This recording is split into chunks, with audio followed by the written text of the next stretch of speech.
চলতি মাসে দেশে ঘূর্ণিঝড় আঘাত হানতে পারে বলে জানিয়েছে আবহাওয়া অধিদপ্তর। এছাড়া এ মাসে বন্যারও আশঙ্কা করা হয়েছে। অক্টোবর মাসের দীর্ঘমেয়াদী আবহাওয়ার পূর্বাভাসে এই তথ্য জানানো হয়েছে।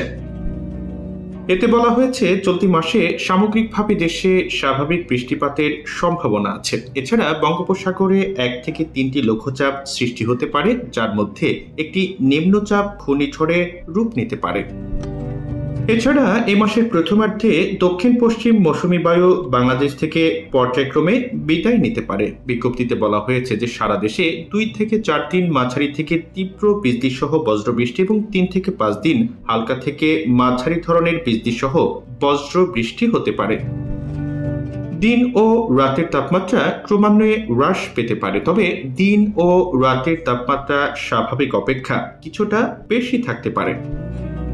নদ নদীর অবস্থা নিয়ে বিজ্ঞপ্তিতে বলা হয়েছে যে অক্টোবর মাসে দেশের প্রধান নদ নদীগুলোই স্বাভাবিক প্রবাহ বিরাজমান থাকতে পারে, তবে ভারী বৃষ্টিপাতজনিত কারণে দেশের উত্তরাঞ্চল, উত্তর পূর্বাঞ্চল ও দক্ষিণ পূর্ব পার্বত্য অববাহিকার কতিপয় স্থানে স্বল্পমেয়াদী বন্যা পরিস্থিতির সৃষ্টি হতে পারে।